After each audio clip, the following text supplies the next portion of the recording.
Bonjour à chacun. Dans cette troisième session de comment vivre ce qu'on croit, donc ça sera la dernière session des cours avant les grandes vacances, mais on se retrouvera au mois de septembre pour la suite de la formation. Alors pour reprendre là où on en était la dernière fois, on va revoir rapidement pour faire les liaisons que, bien sûr, sans la foi, il est impossible de plaire à Dieu. C'est la parole de Dieu qui nous le dit. Et celui qui s'approche de Dieu doit croire que Dieu existe et qu'il récompense ceux qui le cherchent. Le livre des Hébreux est très clair sur le sujet. On ne peut pas vivre la vie de l'esprit, on ne peut pas marcher dans l'esprit, par l'Esprit Saint, si nous n'avons pas la foi. La foi, c'est vraiment ce qui va permettre de vivre par l'esprit. Alors, on va aussi revoir ces trois clés extrêmement importantes de la foi. La première, c'est que la foi dépend de son objet et que c'est ce que nous croyons ou ce en quoi ou ce en qui nous croyons qui détermine si notre foi sera récompensée ou pas. Ça, c'est la première clé. La deuxième clé, c'est que la profondeur de notre foi, elle est proportionnelle à la connaissance que nous avons de l'objet de notre foi. Donc, cette proportionnalité de la profondeur de notre foi va être en rapport avec la connaissance de l'objet. Ça, c'est la deuxième clé. Et puis, la troisième clé que nous avons vue, c'est que la foi, c'est une action et que si nous ne faisons pas ce que Dieu dit, nous ne croyons pas vraiment en lui. La foi et l'action sont inséparables. Donc ça, c'était le cours précédent sur lequel nous sommes arrêtés, sur ces trois clés-là. Et puis, nous allons revoir rapidement, mais nous redire tout de même, qu'est-ce que l'Église du Nouveau Testament? Alors, l'Église du Nouveau Testament, bien souvent, on se rend compte que, eh bien, elle n'est pas appelée à être un hôpital, même si c'est quelque chose qu'elle a à faire pour aider les plus fragiles et ceux qui en ont besoin. Elle est quand même appelée, l'Église, à être un poste militaire avancé, avec l'ordre d'attaquer les portes de l'enfer. C'est tout le rôle et c'est aussi tout le mandat des veilleurs, des intercesseurs, des guetteurs, de ceux qui sont appelés dans ces services-là. Donc, l'Église est appelée à être un poste militaire avancé sur les événements que nous pouvons voir se dérouler aujourd'hui.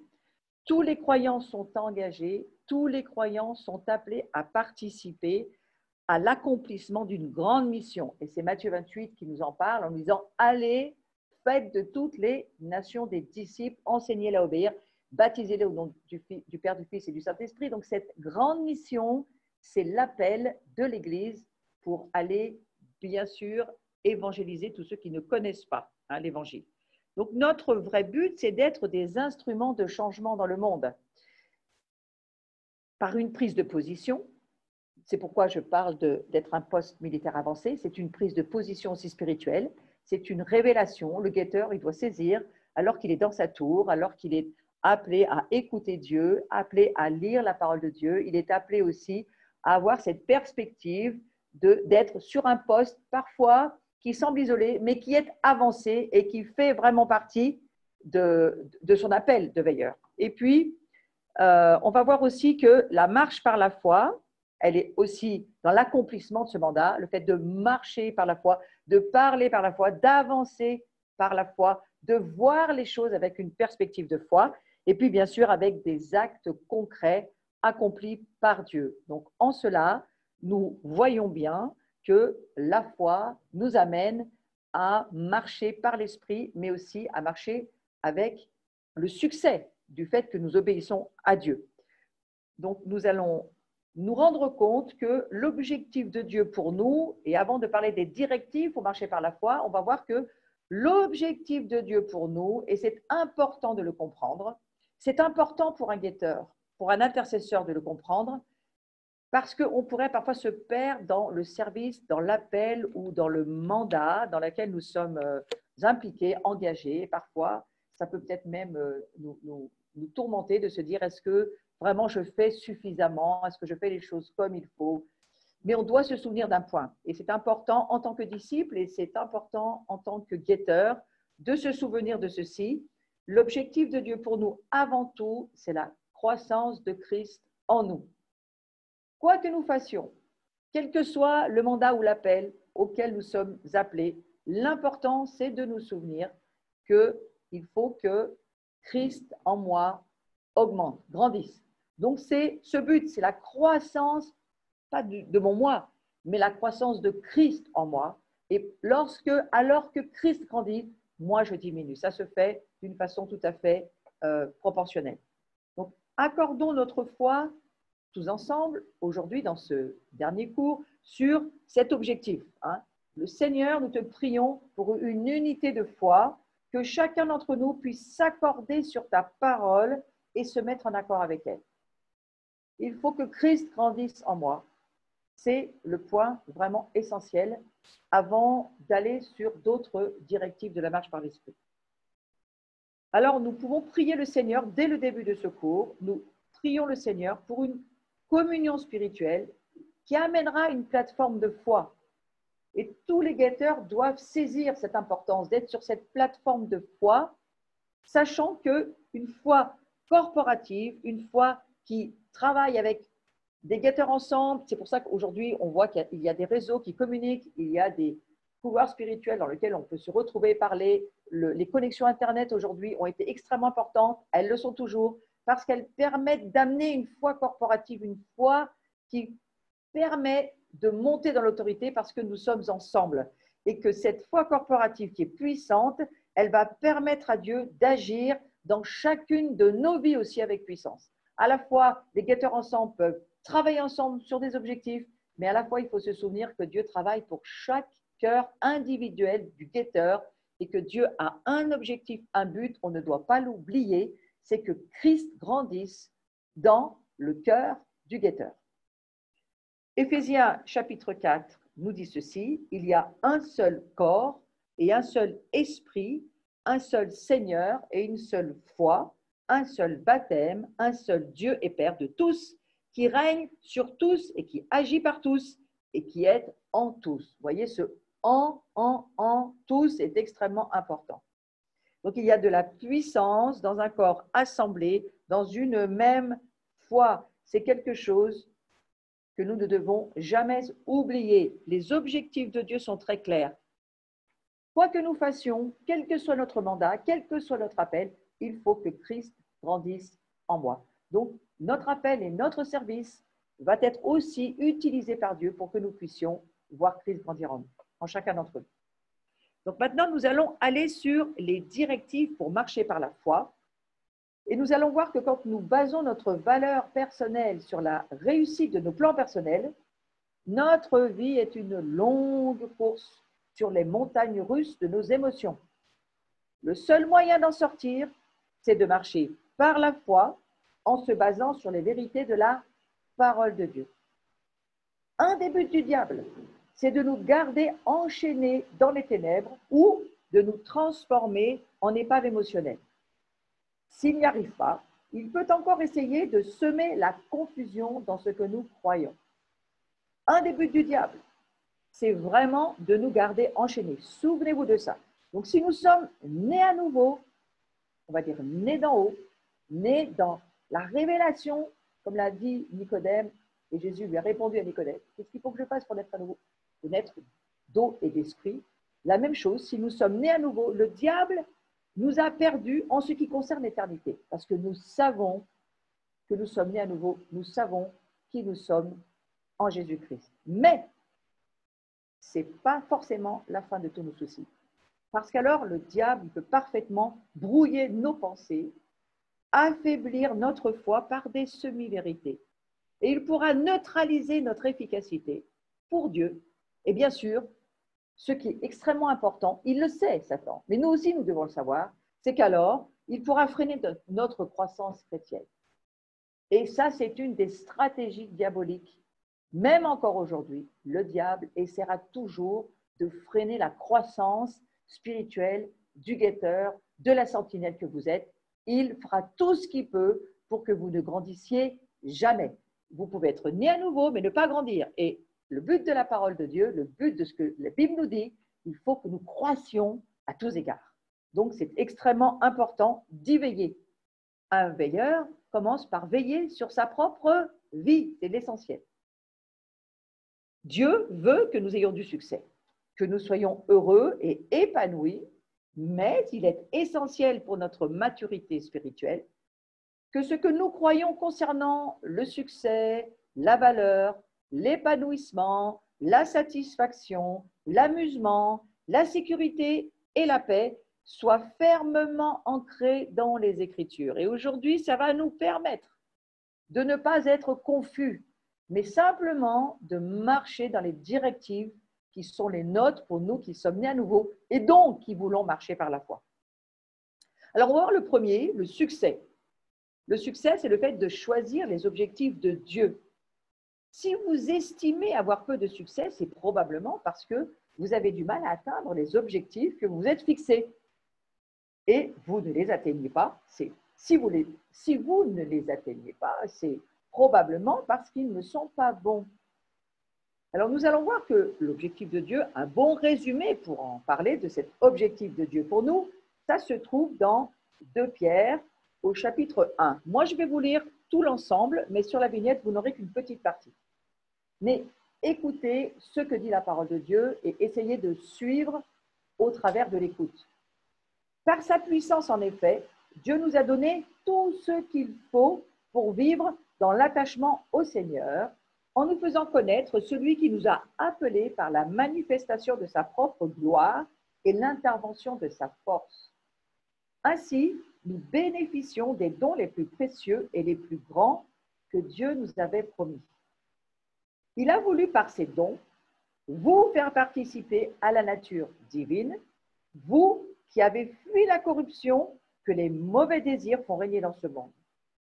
Pour cette raison même, faites tous vos efforts pour ajouter à votre foi la force de caractère, et à la force de caractère, la connaissance, et à la connaissance, la maîtrise de soi, et à la maîtrise de soi, l'endurance dans l'épreuve, et à l'endurance dans l'épreuve, l'attachement à Dieu, et à cet attachement, l'affection fraternelle, et à l'affection fraternelle, l'amour. Car si vous possédez ces qualités, c'est juste le verset que j'ai repris, si vous possédez ces qualités, et si elles grandissent sans cesse en vous, elles vous rendront actifs et vous permettront de connaître toujours mieux notre Seigneur Jésus-Christ. Car celui à qui elles font défaut est comme un aveugle, il ne voit pas clair, il a oublié qu'il a été purifié de ses péchés d'autrefois.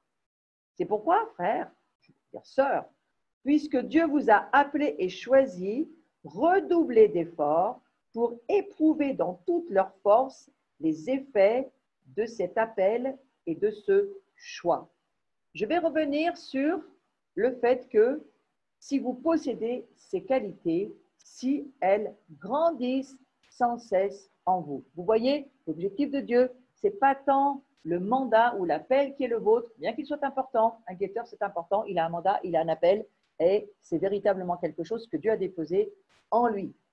Mais la chose importante dont il faut se souvenir, c'est que si vous possédez ces qualités, les qualités dont nous venons de parler, sachant qu'il faut faire tous nos efforts pour ajouter à notre foi ce que je viens de lire, la force de caractère, la connaissance, la maîtrise de soi, l'endurance dans l'épreuve, l'attachement à Dieu, l'affection fraternelle pour finir par l'amour, il faut faire tous nos efforts pour que tout cela nous amène à avoir un caractère fait, complet, mature. Et si on possède ces qualités, et si elles grandissent en nous, c'était là où j'ai vraiment envie d'assister, si elles grandissent en nous, ces qualités doivent grandir sans cesse. Vous voyez, c'est écrit. Si elles grandissent sans cesse en vous, c'est dans toujours 2 Pierre, chapitre 1, verset, ça doit être quelque chose comme le 8 ou 9. Hein. Si elles grandissent sans cesse en vous, elles vous rendront actifs. Donc, ça veut dire que Dieu s'intéresse à notre croissance et que ces qualités, alors que nous faisons tous nos efforts pour avoir ces qualités, je vous rappelle, hein, ça va jusqu'à l'affection fraternelle, jusqu'à l'amour agapé de Dieu, eh bien, ces qualités de force de caractère. J'insiste, c'est très important.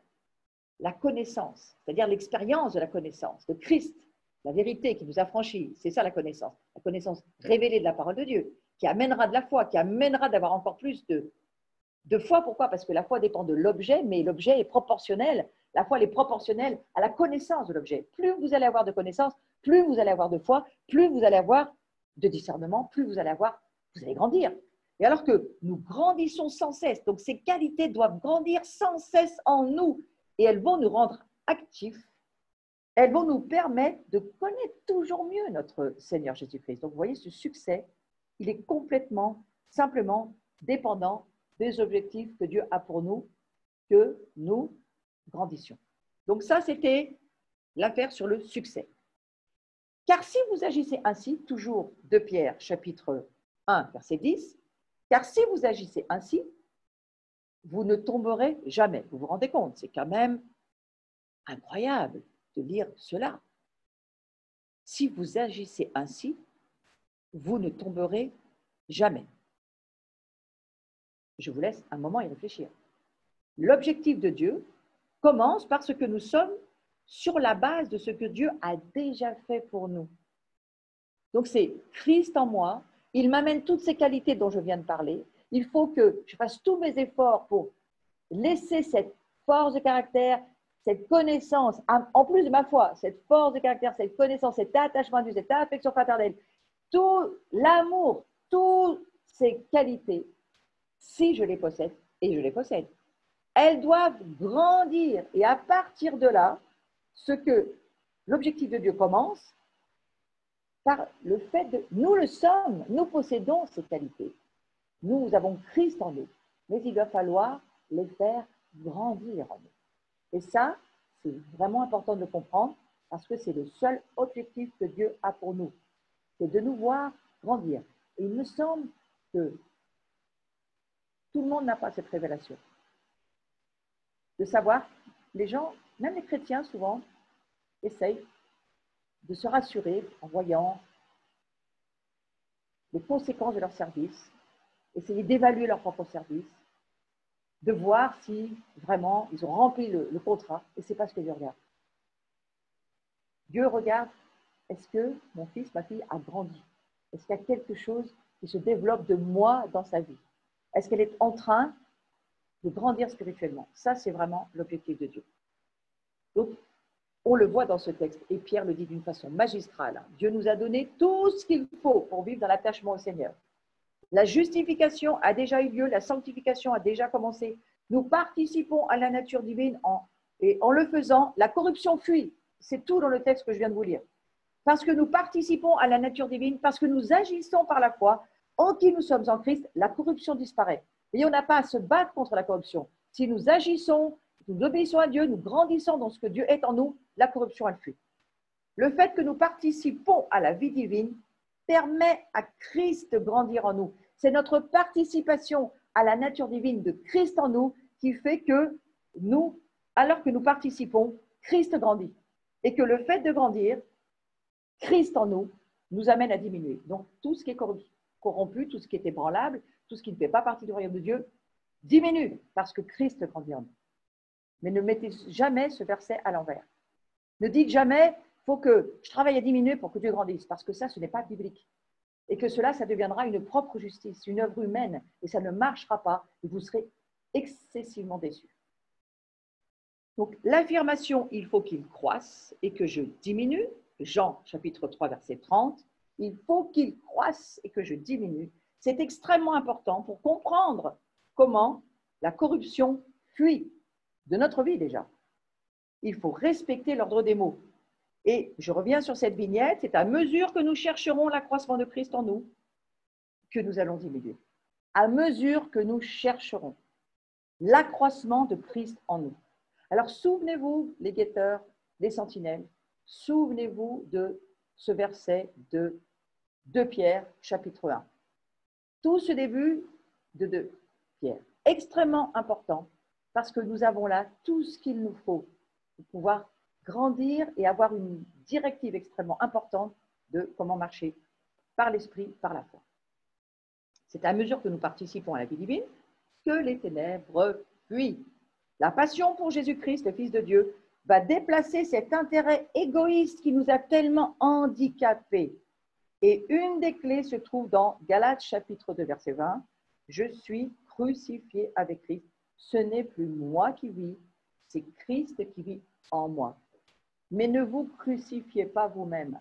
Laissez simplement, au travers de la révélation de votre véritable identité, laissez simplement, croyez que, en faisant tous vos efforts, comme le dit Pierre, pour que vous puissiez participer à la nature divine et bouger, obéir à Dieu, croire à ce que Dieu vous demande, faites marcher par la foi, et alors que vous allez simplement marcher dans la foi de ce que Jésus vous dira, simplement participer à la nature divine qui est la vôtre, les ténèbres s'enfuiront. Laissez le Seigneur prendre de plus en plus de place et alors vous occuperez de moins en moins le terrain de votre propre vie. L'amour doit être le but de notre marche. Si la motivation qui nous pousse à apprendre ou à connaître s'écarte du désir de croître en amour, d'avoir un cœur pur et une foi sincère, nous avons dévié de la vérité. L'amour doit être le but de notre marche. Si Christ vit en moi, qu'est-ce qui vit en moi? Le gouvernement de l'amour. La motivation qui me pousse, qui vous pousse à apprendre, doit être la motivation d'apprendre à aimer comme Christ nous a aimés, comme le Père a aimé le Fils nous aime, le Père nous aime, et nous devons apprendre à aimer comme Christ nous a aimés. Si nous étudions la Bible pour toute autre raison que de connaître Dieu et lui obéir, nous ouvrons la porte à une déviation subtile mais profonde de la vérité. La chose qui est importante de bien saisir, connaître Dieu, connaître Christ et surtout obéir à Christ, c'est extrêmement important de le saisir. C'est pourquoi le fondement même d'un mandat, d'un guetteur, d'un sentinelle, d'un adorateur, d'un sacrificateur, le mandat d'un disciple, c'est de comprendre la première des choses, c'est de connaître Dieu et de connaître d'abord lui seul.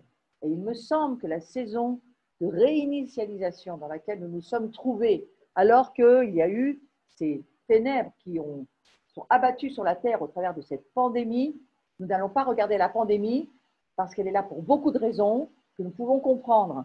Mais ceci dit, nous pouvons, toute chose concourt au bien de ceux qui aiment Dieu, utiliser ce qui se passe pour nous, en disant, alors que nous restons chez nous, alors que nous avons encore du temps à passer chez nous, alors que nous déconfinons d'une certaine manière, mais que nous avons encore du temps, pour certaines personnes encore en télétravail, encore avec du temps peut-être plus que d'habitude, connaissons Dieu, cherchons-le, laissons Christ grandir en nous. C'est en cela que la corruption qui est en nous fuira. Donc la seule façon de connaître la parole de Dieu, eh bien c'est quoi? C'est de connaître Dieu lui-même. C'est la seule façon de connaître Dieu. C'est la seule façon, la parole de Dieu, elle est là pour que nous puissions connaître Dieu lui-même. Le but de Dieu, quel est le but de Dieu? L'important, c'est notre fidélité à la vérité. Je l'ai écrit sur cette vignette, mais quel est le but de Dieu? Nous devons concentrer notre attention sur le but final de Dieu sous peine d'être sans cesse distraits par ses buts secondaires. Nous ne serons pas jugés selon la dose de vérité qu'il y aura dans notre savoir, mais nous serons jugés selon la fidélité qui sera la nôtre à la vérité que nous croyons. J'ai presque envie de dire à la vérité que nous connaissons par l'esprit. Dans notre marche par la foi dépend de la connaissance de l'objet de notre foi. Quel est l'objet de notre foi? Christ. Donc plus nous allons être fidèles à Christ, l'esprit de la vérité, l'esprit de vérité, Christ, l'Esprit Saint, Dieu le Père, trois en un, alors que nous serons fidèles à la vérité, alors oui, c'est là que nous allons pouvoir, on va presque dire, accomplir le but de Dieu pour notre vie. On ne va pas être jugé selon la dose de vérité qu'il y aura dans notre savoir, frères et sœurs. Attention, nous ne sommes pas branchés sur l'arbre de la connaissance, ni du bien, ni du mal. Nous sommes branchés, connectés, c'est facile à nous pour le comprendre aujourd'hui, beaucoup plus peut-être qu'un. On n'a jamais pu comprendre ce mot, connecté. Hein. Nous sommes connectés à l'arbre de vie. Et l'arbre de vie, c'est une connaissance par la révélation et par la foi de qui il est, de qui nous sommes et de ce qu'est le royaume de Dieu en nous. Alors, à quel point véhiculons-nous l'image de Jésus? C'est juste une petite question qu'on pourrait se poser sans aucune accusation ni condamnation. C'est juste une question que nous devons simplement nous poser. Alignez-vous au but de Dieu, c'est extrêmement important. Alignez-vous. La vérité ne nous est pas donnée pour que nous sachions, mais pour que nous devenions. Nous sommes devenus ce que Christ est pour l'éternité. La croix, c'est un échange de nature. Ça, vous pouvez le recomprendre dans les premiers cours précédemment que j'ai donnés il y a plusieurs mois. Alors, vraiment, cet échange de nature à la croix fait que la vérité nous est donnée pour que nous devenions, c'est-à-dire pour que nous grandissions à la ressemblance de Christ. Et je vais peut-être dire quelque chose qui peut être choquant, mais je le comprends comme cela. Christ peut se dupliquer en nous. Mais c'est à nous d'y travailler. Ça va être une duplication avec un chemin de maturité et un besoin de liberté. Tout le long de notre vie, il faut apprendre à pratiquer la liberté, c'est-à-dire la délivrance pour nos vies. Parce qu'il y a des ténèbres qui fuient simplement alors que nous obéissons à Dieu. Il y a des ténèbres qu'il faut chasser par nous-mêmes, parce que quelque part, c'est notre travail aussi de chasser les démons, et ça commence par nous. Ça fait partie de notre marche dans la liberté, mais notre marche à la maturité, eh bien, elle se situe là. Nous mûrissons alors que Christ grandit en nous. C'est lorsque Christ grandit en nous que nous devenons matures. Et en aucun cas parce que nous essayons de nous diminuer, parce que ça ne fonctionne pas. Quand les vérités que nous apprenons ont cessé de nous transformer. Donc, c'est une question que nous devons nous poser. Est-ce que les vérités aujourd'hui qui nous sont révélées au travers de ma marche chrétienne, et nous marchons tous les jours, donc nous grandissons tous les jours, des révélations, nous en avons besoin tous les jours. C'est exactement comme la nourriture dans le monde naturel. Nous avons besoin de ces révélations pour avancer, pour grandir. Alors, est-ce que ces vérités, est-ce qu'elles nous transforment? La gloire, c'est une puissance de transformation. Donc, si nous vivons une transformation, quelle que soit la vitesse, ça, ce n'est pas très important. Mais le fait de se laisser transformer, quelle que soit la vitesse, c'est extrêmement important de le comprendre parce que ça fait partie vraiment du but de Dieu. Que nous puissions être transformés. Alors, si nous ne vivons plus de transformation, c'est que nous sommes sortis du chemin qui est Jésus. Parce qu'il est la vérité. C'est un verbe d'état. C'est la nature que nous sommes, mais allons-nous nous aligner, arriver à nous ajuster, à vivre cette nature divine que nous sommes, ou pas? Si nous nous fixons les mêmes objectifs que Dieu, nous atteindrons le succès tel que Dieu l'entend. C'est extrêmement important de comprendre qu'il faut que nous nous fixions les mêmes objectifs que Dieu.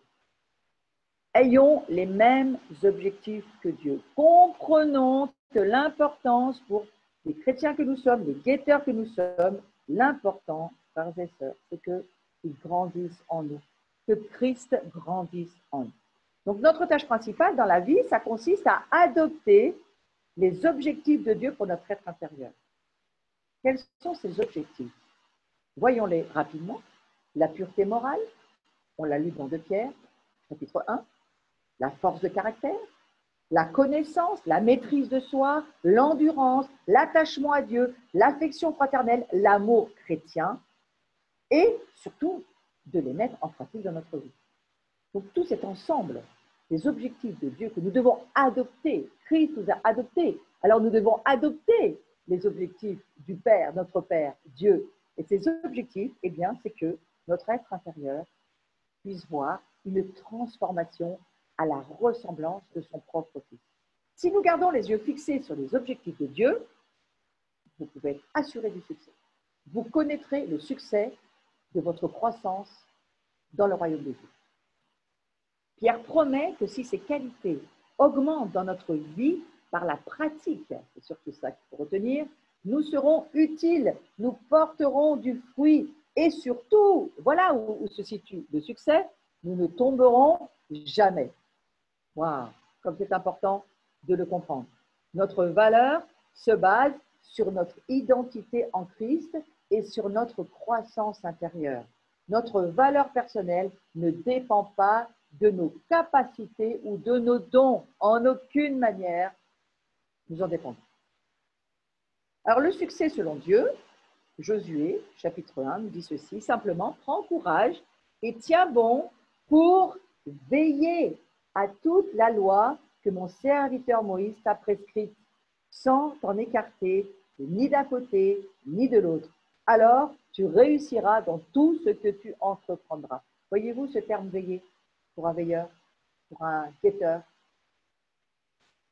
Tiens bon pour veiller à quoi? À obéir à toute la loi. Si Christ l'a accompli, nous maintenant, il va falloir y obéir. Et on est extrêmement focalisé sur ce point, parce que c'est à nous d'y obéir. Le succès de Josué dépendait-il d'autres personnes ou circonstances? Absolument pas. Le succès de Josué ne dépendait que de son obéissance à la parole de Dieu, c'est-à-dire à la Torah, bien sûr, ou à l'Ancien Testament, parce qu'à ce moment-là, c'était le Premier Testament, mais c'était son obéissance à ce que Dieu lui disait, à la parole de Dieu, que Dieu avait donné à Moïse. Donc, elle était transmise, cette parole, au travers des tables de la loi.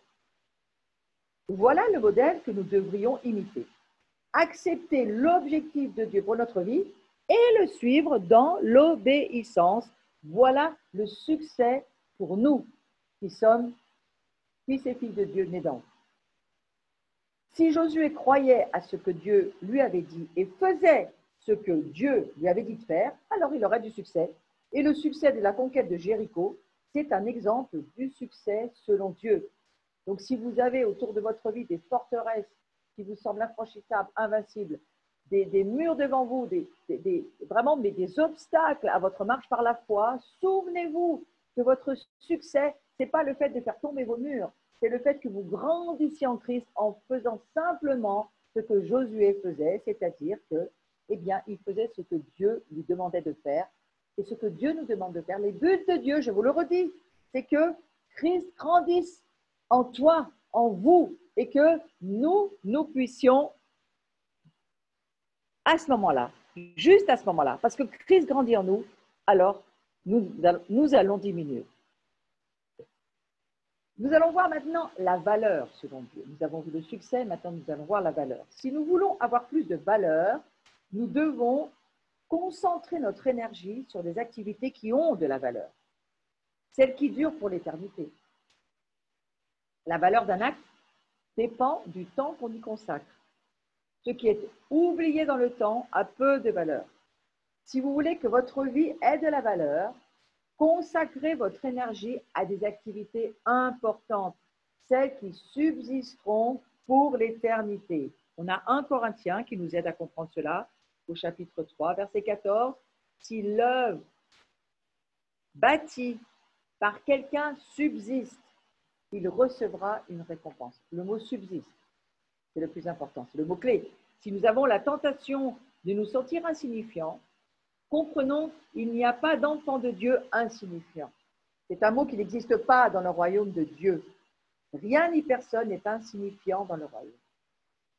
Comprenons que nous participons à la tâche importante qui consiste à récolter des trésors pour l'éternité. Ce que nous disons et faisons pour Christ durera toujours. Ce sont des choses qui donnent de la valeur à notre vie. Donc là, je vous ai parlé de la valeur selon Dieu. Maintenant, nous allons voir qu'est-ce que l'épanouissement selon Dieu. 1 Pierre, chapitre 4, verset 10 nous dit ceci. Chacun a reçu un don particulier, qu'il le mette au service des autres. Pierre a dit que chacun de nous avons reçu de Dieu un don particulier. Alors, ce don n'est pas du tout pour nous, voyez-vous, qu'il le mette au service des autres. Notre plus grand épanouissement viendra quand nous découvrirons nos dons, nos capacités uniques et que nous les utiliserons pour édifier les autres et glorifier Dieu. Si vous avez un don pour le dessin, eh bien, dessinez et donnez-le aux autres afin que vous puissiez faire passer la connaissance de Christ au travers de la peinture ou de l'architecture. Ou, si vous êtes un enseignant, enseignez. Si vous êtes un prédicateur, eh bien, prêchez l'évangile. Si vous êtes tout simplement quelqu'un de plus technique, eh bien, au travers du don, de la capacité qui est le vôtre ou la vôtre, quelle que soit la chose que vous faites, eh bien, mettez-le au service des autres. C'est dans cela que vous vous épanouirez. Il est important que chacun découvre sa place et qu'il puisse ainsi s'épanouir en servant les autres. Il n'y a pas d'épanouissement lorsque nous nous servons pour nous-mêmes. Il y a un immense épanouissement lorsque nous servons les autres. Dieu nous réserve à chacun un ministère unique. Et le guetteur, la sentinelle, il ne guette pas, il n'est pas sentinelle pour lui, il est guetteur pour les autres, pour aider les autres, pour que ça soit quelque chose qui soit au service de autrui. Alors, comprenons ce terme ministère, lorsque je dis que Dieu nous réserve à chacun un ministère unique. Ce terme ministère, il est question ici de la place que nous sommes le seul à pouvoir occuper. Personne d'autre que vous ne pourrait occuper ce service. Il faut découvrir les rôles que nous occupons et dans lesquels nous ne pouvons pas être remplacés. Votre don est unique, vous êtes une personne unique et personne d'autre que vous ne peut faire ce que vous faites. Et ce don, la personne que vous êtes, n'oubliez pas le but, ce n'est pas que vous ayez du succès pour vous, que vous ayez de l'épanouissement pour vous, que vous ayez de la valeur pour vous. C'est Christ en vous. Donc le but de Dieu, c'est que Christ grandisse en vous. Dieu ne perd jamais de vue ses objectifs. Par contre, vous ne perdez pas les objectifs de Dieu de vue. Parce que c'est important. Donc, il faut que vous découvriez quel est votre rôle spécifique, votre capacité très spécifique de veilleur, de sentinelle, d'intercesseur, d'adorateur, quel que soit le sacrificateur que vous êtes. Et à partir de là, sachez que vous ne pouvez pas être remplacé. Donc, si nous voulons voir les communautés fonctionner, les corps locaux fonctionner, si nous voulons voir le royaume de Dieu fonctionner, chacun doit saisir qu'il a une place dans une communauté, une collectivité, un ensemble de quelque chose qui va faire avancer le royaume de Dieu. Et ensuite, nous devons décider d'être ce que Dieu veut que nous soyons dans ces rôles. Et je vous le redis, nous devons décider d'être. Ça, ce n'est pas Dieu qui peut le faire. C'est nous, nous seuls. Alors que nous comprenons l'Écriture, alors que nous comprenons les objectifs de Dieu, c'est nous seuls qui pouvons décider d'être, oui ou non, ce que Dieu veut que nous soyons dans ce service-là, dans ce rôle-là, dans ce ministère-là. Pour donner un exemple, vous êtes la seule personne qui puisse occuper le rôle unique d'époux, d'épouse. Vous ne pouvez pas dire à votre voisin, prends ma place pendant que je pars une semaine au travail, prends ma place d'époux. C'est impossible. Vous comprenez bien. Donc, quelque part, vous ne pouvez pas donner votre rôle de père ou de mère à quelqu'un d'autre. Bien sûr qu'il y aura une adoption et une aide si c'est un orphelin. Mais dans tous les cas, actuellement, père et mère, vous avez votre responsabilité. Vous ne pouvez pas donner ce rôle à quelqu'un d'autre. C'est la même chose dans votre service à Dieu. Dieu vous a spécialement planté dans ce cadre pour le servir et en servant votre famille, qu'elle soit naturelle ou spirituelle, alors vous êtes exactement à la bonne place. Donc, notre plus grand épanouissement viendra lorsque nous accepterons et lorsque nous occuperons notre place unique au mieux de nos possibilités. Donc, je le prie pour chacun d'entre vous qui regardez ce cours. Je prie que vous puissiez comprendre que vous allez pouvoir vous épanouir en acceptant et en occupant votre place unique avec toutes les responsabilités et les devoirs qui en font partie au mieux de vos possibilités. Et c'est en cela que vous serez un homme et une femme de Dieu épanouis. Tant de personnes passent à côté de leur appel dans la vie en cherchant l'épanouissement dans le monde. Trouvez votre épanouissement dans le royaume de Dieu en décidant d'être un ambassadeur pour Jésus-Christ dans le monde. Vous occupez un rôle unique comme ambassadeur de Christ sur votre lieu de travail. Et voici vos champs de mission. Vous êtes l'ouvrier que Dieu a choisi pour y moissonner. C'est vous qui l'avez choisi et c'est personne d'autre. Maintenant, allons voir la satisfaction selon Dieu. La satisfaction, elle vient lorsque nous vivons, premièrement, une vie droite. Deuxièmement, que nous recherchons une meilleure qualité dans les relations et les activités dans lesquelles nous sommes engagés. Et notre plus grand épanouissement dans la vie viendra lorsque nous découvrirons nos dons et nos capacités et que nous les utiliserons pour édifier les autres, mais pas seulement édifier les autres, mais pour rendre la gloire à Dieu. Vous savez, un sentinelle, un guetteur qui, je me mets dans ce mandat-là qui est aussi le mien quelque part, et alors que nous utilisons les capacités que Dieu nous donne pour avertir et lancer des appels et être des lanceurs d'appels, des lanceurs d'alerte, certaines choses. Nous appelons certaines choses. Nous déclarons, nous allons lever certaines déclarations. Alors que nous faisons cela, eh bien quoi? Nous découvrons que nous avons cette capacité. Et alors, nous édifions les autres au travers de ce que nous leur confions en termes de lanceurs d'alerte, ou de déclarations prophétiques, ou de perspectives de voir l'intercession, quel que soit le domaine dans lequel nous sommes appelés à être.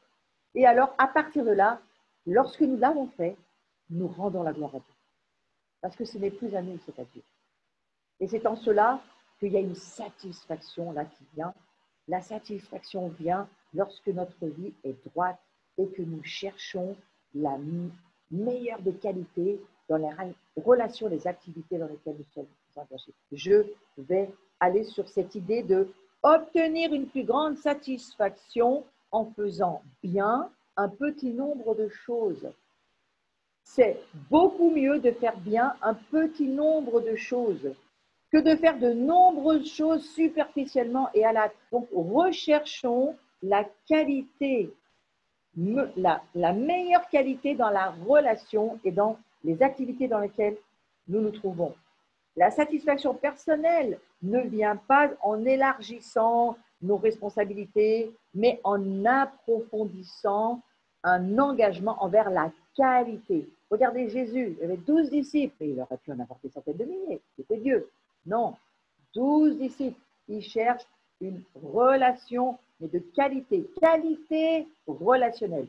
Frères et sœurs, cherchez de la qualité relationnelle dans ce que vous faites, de façon à ce qu'il y ait une satisfaction selon Dieu, parce que c'est la façon de fonctionner de Dieu. Dieu ne nous perd pas dans un millier de choses, dans l'activisme ou dans plus on en fait et plus on pense qu'on peut être satisfait. Ce n'est pas du tout la chose que Dieu nous demande de faire. Dans nos relations, est-ce qu'on privilégie la qualité ou la quantité? Beaucoup de personnes me demandent, je suis pasteur d'une assemblée, combien as-tu de personnes dans ton assemblée? Je ne réponds jamais. Et je repose la question, comment va mon assemblée? Quelle relation est-ce que j'ai avec chaque personne de mon assemblée? Comment est-ce que j'essaye d'avoir des très bonnes relations avec tous ceux qui sont des dirigeants qui s'occupent de l'assemblée? C'est plutôt comme cela qu'il faut voir les choses, je crois. Jésus a enseigné les foules, il a formé 60 disciples, il a investi son temps dans 12 apôtres et il en a choisi 3 pour la transfiguration. Il s'est confié en un frère au moment de sa mort pour prendre soin de sa mère. Prenons l'exemple sur Jésus-Christ. La grande Babylone aujourd'hui l'esprit de la Babylone voudrait essayer de nous faire croire que c'est dans le nombre, que c'est dans la quantité. Non, c'est dans la qualité que nous pouvons trouver la satisfaction selon Dieu. Allons voir ce que la Bible nous dit sur le bonheur selon Dieu. Pour le monde, le bonheur, c'est obtenir ce que nous voulons. Ah, si je pouvais avoir cette maison, qu'est-ce que j'aurais du bonheur? Si je pouvais avoir cette voiture, la changer, qu'est-ce que je... Et puis vous le faites, vous changez de maison, vous changez de voiture. Est-ce que vous avez plus de bonheur pour cela? Peut-être pendant un tout petit moment, mais ça ne va pas bien durer. Pour Dieu, le bonheur, c'est désirer ce que nous avons. Frères et sœurs, cette parole, elle m'a beaucoup fait réfléchir pendant plusieurs années en arrière. Et à chaque fois, je me redisais, ton bonheur, c'est d'être heureux de ce que tu as. Parce que ton bonheur, il peut être heureux en considérant ce que tu as et en étant reconnaissant à Dieu et en remerciant Dieu pour ce que tu as. Et à toujours courir après quelque chose que tu n'as pas, c'est certainement pas là que tu vas trouver ton bonheur. Pour Dieu, le bonheur se résume en un simple proverbe, heureux celui qui désire ce qu'il a. Tant que nous nous fixons sur ce que nous n'avons pas, nous sommes malheureux. Et oui, mais quand nous commençons à apprécier ce que nous avons déjà, nous sommes heureux pour la vie. Appréciez votre mari, votre femme, appréciez vos enfants, appréciez votre travail, appréciez votre communauté, appréciez ce que vous avez, parce que le bonheur, il est là. Paul a écrit à Timothée une parole que je vais vous lire. La véritable foi en Dieu est en effet une source de richesse quand on sait être content avec ce qu'on a. Nous n'avons rien à porter dans ce monde et nous ne pouvons rien en emporter. Tant que nous avons nourriture et vêtements, nous nous en contentons. Nous nous trouvons dans 1 Timothée, chapitre 6, verset 6. Et jusqu'à nous. Reprenez ce verset et dites-vous, lorsque peut-être l'ennemi voudra vous tourmenter dans vos pensées, revenez à cette pensée, je suis heureux de ce que j'ai. Paul, il avait trouvé le vrai bonheur et il écrit à Timothée, c'est un père pour Timothée. Il essaye de dire à son fils, Timothée, ton bonheur, c'est de le trouver dans ce que tu as. Il écrivait pourtant ces mots, Paul, il était en prison. Attention, la religion a rendu confus ce verset en essayant de nous convaincre que le bonheur selon Dieu consiste à se réjouir de ne rien avoir. Ah non, c'est pas ça que ça veut dire. Mais nous sommes faits pour une vie d'abondance et de bénédiction. Donc, n'allons pas sur l'esprit de pauvreté qui voudrait essayer de nous faire croire qu'on peut être heureux en étant pauvre. Ce n'est pas ce que dit Paul.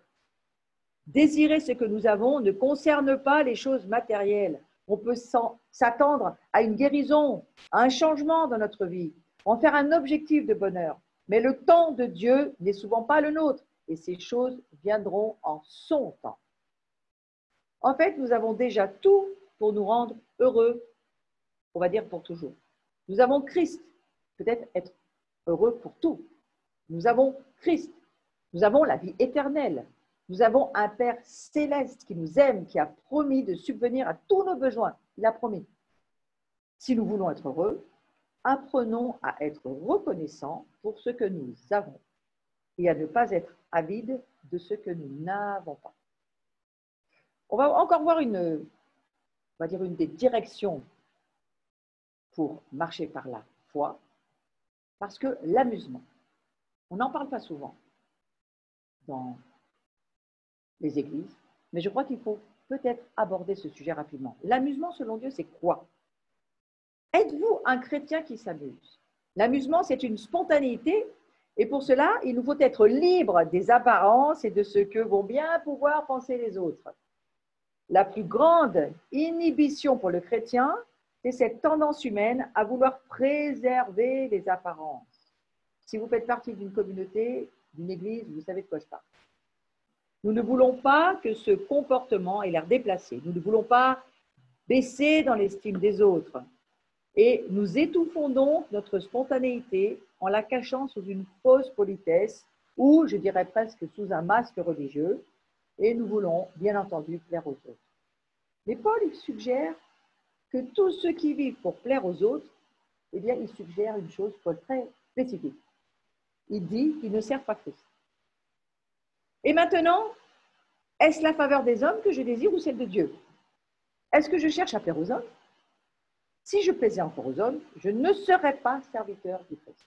Voyez-vous, même dans le fait de l'amusement, parce que c'est quelque chose qui fait partie du royaume de Dieu, l'amusement, la joie, c'est notre force, s'amuser, ça fait partie du royaume de Dieu, les enfants s'amusent, soyez comme des enfants, revenez dans le royaume de Dieu et regardez comment sont les enfants, ils s'amusent, ils savent s'amuser. Et quelque part, eh bien, vous vous amuserez beaucoup plus en faisant plaisir à Dieu plutôt que d'essayer de plaire aux autres. Donc, je vous donne un petit conseil. Lorsque vous aurez l'occasion de vous amuser et ne perdez pas cette occasion, ne pensez pas aux autres, mais pensez à votre joie en Christ et en Dieu. Toute la famille spirituelle des Yvon. Vous la connaissez, cette famille spirituelle? Alors que moi, je suis une personne qui croit dans la délivrance et qui sait parfaitement que nous pouvons avoir des esprits mauvais en nous et qui peuvent nous pourrir la vie et qu'on n'est pas fait pour garder les voleurs de notre temple. Jésus les a chassés, donc faisons la même chose. Chassons les voleurs de notre temple. Alors, je vous donne un petit conseil durant ce cours. Chassez tous les Yvons de votre vie. Tous les esprits mauvais, qu'est-ce qu'ils vont dire? Les esprits mauvais et méchants, qu'est-ce qu'ils vont penser de moi? Qu'est-ce qu'ils vont pouvoir me faire comme une remarque des obligations? Toute cette famille des Yvon, qu'est-ce qui va bien m'arriver? C'est une famille spirituelle d'esprits méchants. Si besoin, chassez-les, mais ne les laissez pas vous inhiber, parce que je crois que vous avez largement la possibilité, la capacité, le mandat de Dieu l'objectif aussi pour que Christ grandisse en nous, Christ aime se réjouir. Christ, il aime la joie, Christ aime s'amuser, Christ aime parfois vraiment, vraiment bien s'amuser et on peut le faire d'une manière tout à fait saine. Alors, ne passez pas à côté. Vous connaissez bien cette histoire de David dans la Bible. Alors que nous entrons dans cette saison, c'est le temps de danser et c'est vraiment le mandat prophétique qui nous est donné cette saison. On entre dans cette nouvelle ère et Dieu nous dit, ma sagesse, eh bien c'est danse maintenant, danse sur les choses. Va, ta reconnaissance, ton adoration, laisse-la aller jusqu'à m'adorer en dansant. Ouh là là, qu'est-ce que tous les Yvons vont bien pouvoir dire et vont bien pouvoir penser si je fais ça dans une célébration, dans la salle où l'église se rencontre, où la communauté spirituelle se rencontre, qu'est-ce que ça va donner? Mais je crois que David nous a donné un immense exemple. David, il nous montre qu'il avait cette joie spontanée. Lorsque je parle d'amusement, c'est une joie spontanée. Je pense qu'il y avait de l'amusement dans la danse de David. Il savait être heureux dans la présence de Dieu. Il était si joyeux de voir l'arche de l'Alliance revenir à Jérusalem qu'il en oublia les convenances. Alors lui, il n'avait pas d'esprit de Yvon à l'intérieur. Hein, et il sauta, il dansa devant les seigneurs pour le célébrer. Mais Michal, son épouse, trouble le fait. Alors celle-ci ne savait pas s'amuser. Celle-ci, elle était tenue par l'apparence, tout ce que les gens pensent, tout ce que les autres disent. En plus, le roi, la femme du roi, on doit vraiment rester coincé, montrer un exemple. Voilà, tout ce qu'on peut appeler un trouble fait.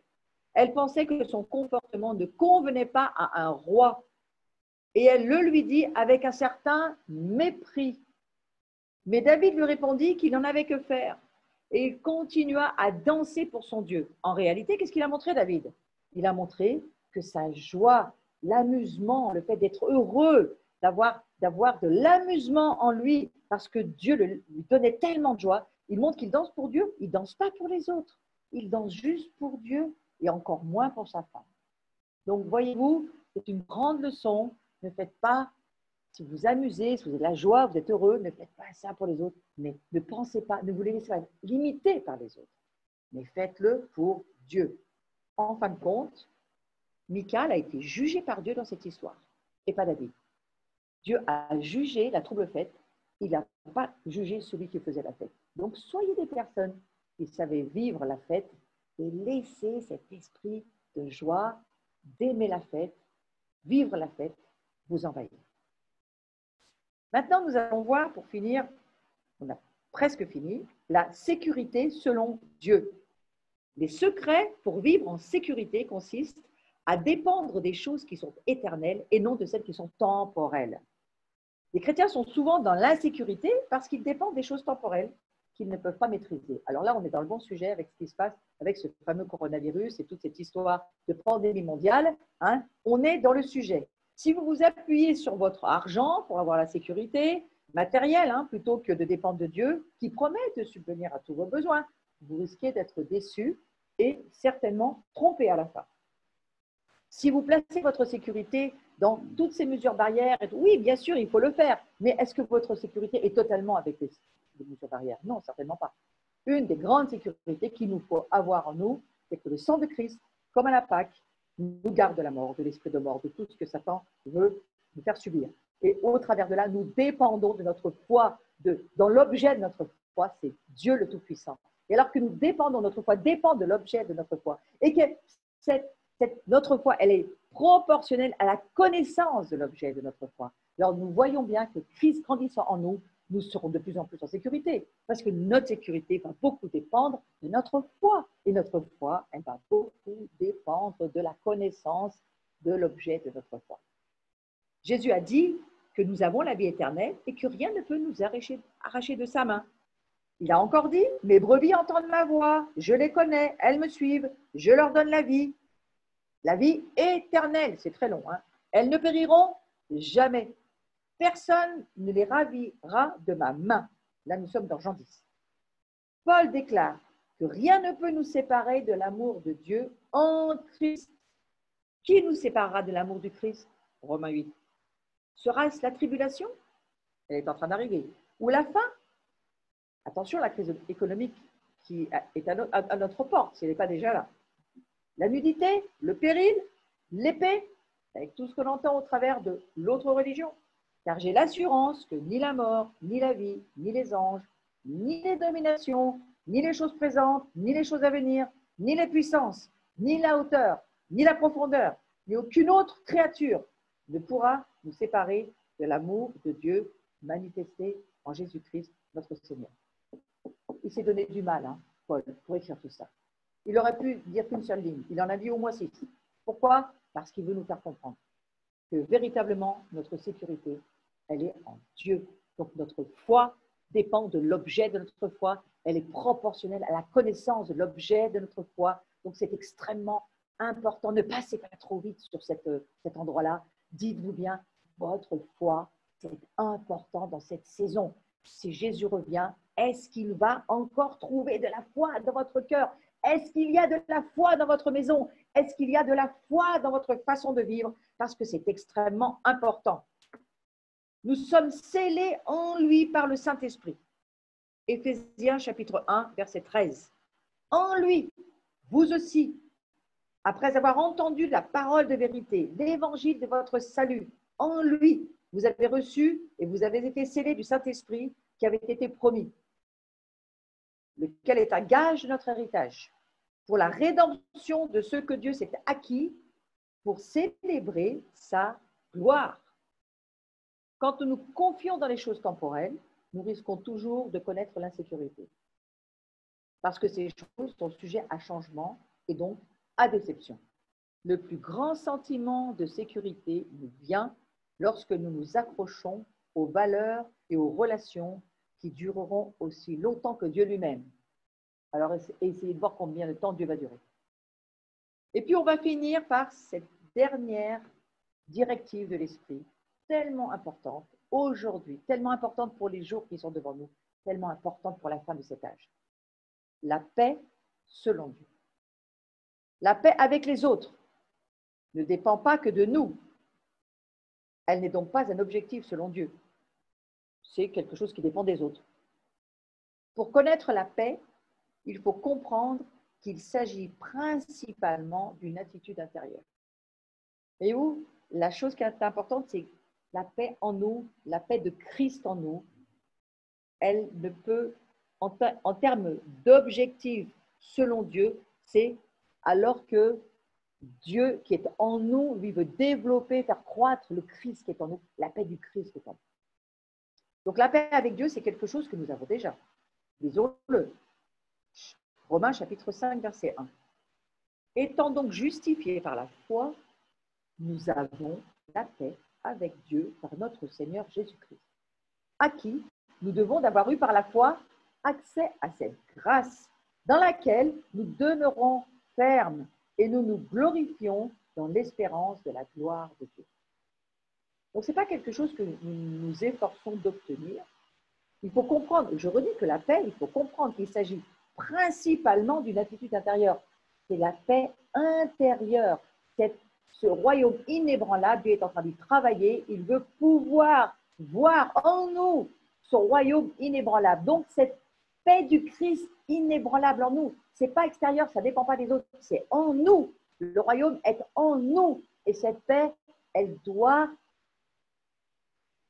grandir encore. Mais n'empêche qu'elle est déjà en nous.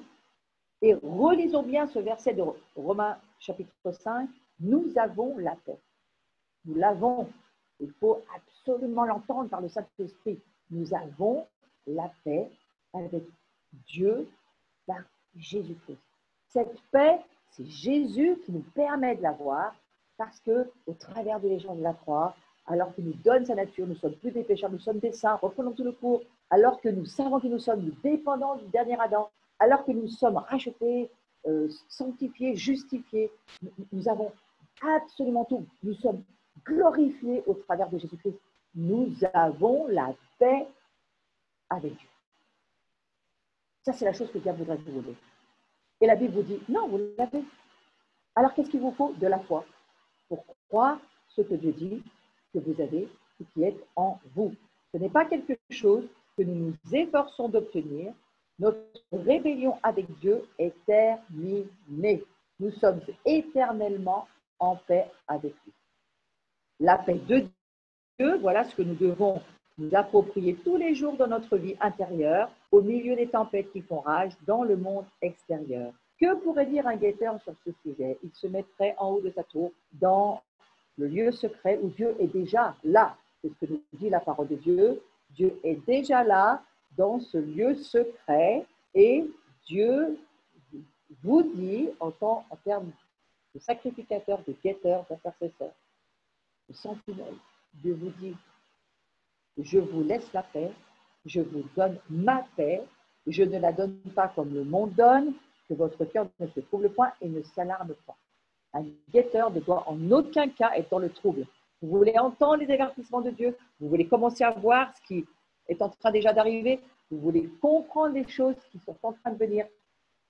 Sans la paix, vous allez avoir un message prophétique tordu. Il faut vraiment que cette paix, vous vous l'appropriez chaque jour. Comment? En la déclarant, en la proclamant, en la croyant, en la redéclarant, de façon à ce que vous puissiez laisser grandir. La proclamation amène la confession. La confession amène la révélation. La révélation, elle amène la direction. Et au travers de cela, la production arrive. Cette paix va grandir en vous parce que vous la proclamerez et que vous la croirez. La foi dépend de l'objet de notre foi. On a beaucoup redit, mais la foi, elle dépend aussi. Elle est proportionnelle à la connaissance de l'objet. La paix de Christ, nous l'avons déjà. Nous pouvons maîtriser notre vie intérieure par nos pensées, nos émotions, notre volonté et permettre ainsi à la paix de Dieu de gouverner notre cœur dans notre vie quotidienne. Vous savez, frères et sœurs, ce n'est pas toujours des esprits de peur qu'il faut chasser, ce n'est pas toujours des esprits de crainte qu'il faut chasser parce qu'on peut le faire toute notre vie sans que ça ne produise rien du tout. Mais ce qu'il faut surtout, là où il faut aller, c'est comprendre la maîtrise de notre vie intérieure, la maîtrise de soi. Ça fait partie, la marche par l'esprit, le fruit de l'esprit. C'est le dernier, le plus haut placé, le plus compliqué à acquérir peut-être. La maîtrise de soi, la maîtrise intérieure de soi. Apprendre à croire Dieu par la foi, à se maintenir, à tenir ferme, au travers de la persévérance, de l'endurance et à arriver à l'attachement aux frères en Christ et à Dieu lui-même. Et là, l'amour fraternel. Parce que c'est la plus grande force de frappe pour la fin des temps. Jean 17, être un, être ensemble, avoir une autorité et avertir et s'il le faut, frapper avec la parole prophétique. Donc le chaos peut être tout autour de nous, mais Dieu est plus grand que toutes les tempêtes. Et j'aime beaucoup ce qu'écrit ce fameux médecin, Neil Anderson, que je prends souvent en référence. Il écrit qu'il a une petite plaque sur son bureau qui lui rappelle toujours ceci. Sa plaque, voilà ce qui est écrit. Rien ne m'arrivera aujourd'hui qui ne peut être résolu par Dieu et par moi. Donc souvenez-vous de ça. Rien ne peut vous arriver aujourd'hui qui ne peut être résolu et par Dieu et par vous. La méditation personnelle, la prière, l'intercession, l'interaction avec la parole de Dieu donne accès à la paix de Dieu, que vous avez déjà. Il faut aussi y participer. Alors, lisons Colossiens chapitre 3, versets 15 et 16. Je vous le lis, écoutez-le. Que la paix de Christ gouverne vos décisions, car c'est à cette paix que Dieu vous a appelés pour former un seul corps. Soyez reconnaissants. Que la parole du Christ réside au milieu de vous dans toute sa richesse. Qu'elle vous inspire une pleine sagesse pour vous instruire et vous avertir les uns les autres ou pour chanter à Dieu de tout votre cœur des psaumes, des hymnes, des cantiques inspirés par l'Esprit afin d'exprimer votre reconnaissance à Dieu. Pourquoi je vous lis ce verset? Parce que pour les guetteurs, c'est fondamental. Lorsqu'à un moment donné, je vous dis que cette parole, elle vous permet de vous instruire, mais pas seulement, mais d'avertir les autres. Ça fait partie du travail du guetteur. À vous avertir les uns les autres ou pour faire d'autres choses. Mais vous avertir les uns les autres, ça fait aussi vraiment partie du mandat du guetteur. Donc, Philippiens, chapitre 4, verset 6, nous dit ceci. Ne vous mettez en souci pour rien, mais en toute chose, exposez vos besoins à Dieu.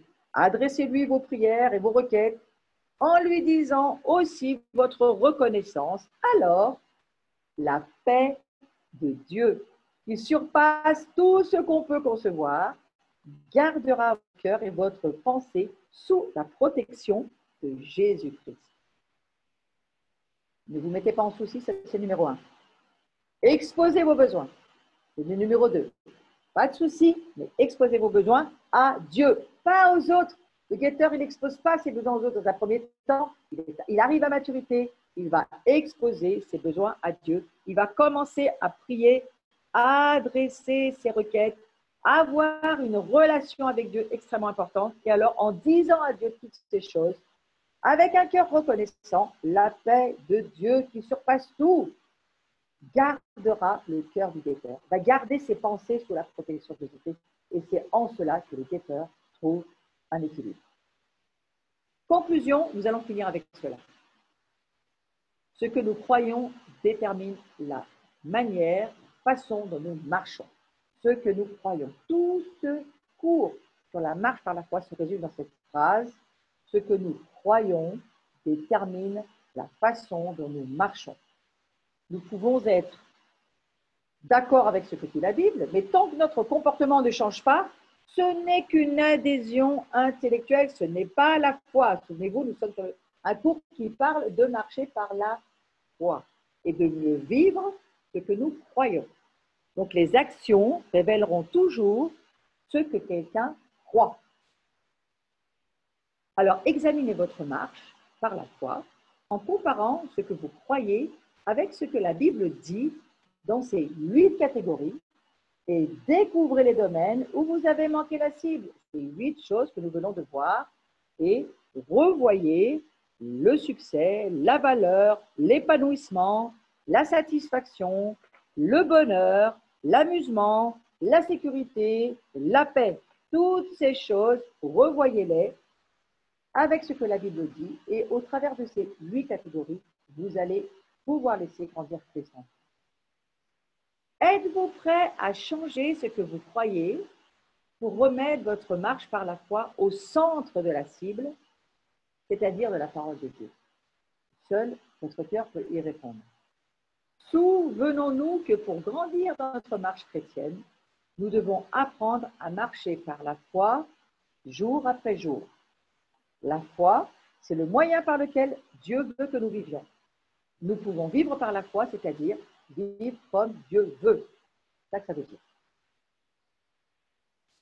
La force de notre foi sera déterminée par notre conviction personnelle que ce que Dieu veut pour est toujours bon, ce que Dieu veut est toujours bon. Dieu est bon, tout ce que Dieu veut, c'est bon et par notre engagement à lui obéir. Nous nous engageons à obéir parce que ce que Dieu veut pour moi est bon parce qu'il m'aime.